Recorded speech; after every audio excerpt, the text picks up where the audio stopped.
मदनी चॅरिटेबल ट्रस्टचे महासचिव तथा सामाजिक कार्यकर्ते सुफियान युसुफ पठाण यांचा वाढदिवस कुपवाड येथील वृद्ध सेवाश्रमात आणि सांगलीच्या बेघर केंद्रात सामाजिक बांधिलकी जपत साजरा करण्यात आला।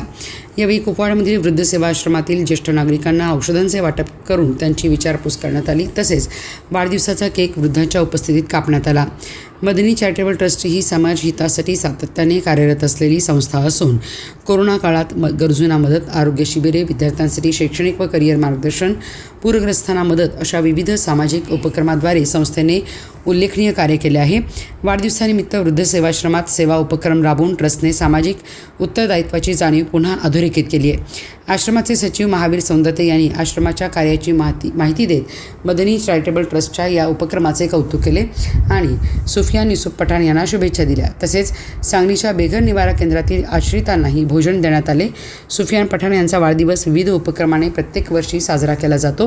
हा वाढदिवस सामाजिक दिवस म्हणून साजरा करत असताना 12 वर्षाची परंपरा आहे।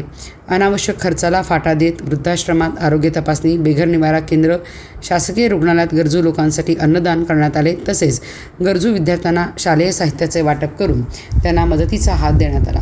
युवकांना समाजसेवेची प्रेरणा मिळावी म्हणून समाजोपयोगी कार्यातून वाढदिवस साजरा केल्याचे सुफियान युसुफ पठाण यांनी यावेळी सांगितले। यावेळी मदनी चॅरिटेबल ट्रस्टचे अध्यक्ष हाफिज सद्दाम सय्यद यांच्यासह ट्रस्टचे पदाधिकारी व कार्यकर्ते उपस्थित होते।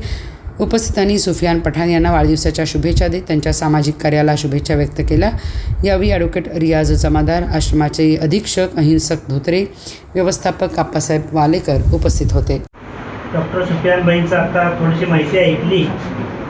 लहान वयात त्यांनी बरंच मोठं कर्तृत्व उभा केलेलं आहे। आमच्या वाढदिवसाच्या सर्व आश्रमवासियांच्या वतीनं त्यांना दीर्घायुष्य चिंतितो। भविष्यकाळातसुद्धा त्यांच्याकडून सामाजिक मोठं काम घडावं अशा प्रकारची अपेक्षा या ठिकाणी व्यक्त करतो। वृद्धाश्रमाबद्दल सांगत असताना सर थोडीशी माहिती तुम्हाला सांगणं आवश्यक आहे। 1972 साली संस्था स्थापन झाली। जोसेफ फर्नांडिस नावाच्या एका ख्रिश्चन व्यक्तीने आपला नोकरीतून आलेला पगार फंड विकून तर 6 गुंठ्याची जागा घेतली आणि एक छोटीशी खोली बांधली। त्या खोलीवर एक रजिस्टर घेतला, स्वतःचं नाव 1 नंबरला लिहिलं, आपल्या मित्राचं नाव 2 नंबरला लिहून दोघांच्यावर आश्रम सुरू। 1972 साली त्यावर गॅस नाही, बाकीच्या गोष्टी नाहीत। सकाळी जळण गोळा करून आणायचं, चूल पेटवायची, आंघोळ करायचं, स्वयंपाक करायचा, हातानं जेवायचं आणि गावात जायचं।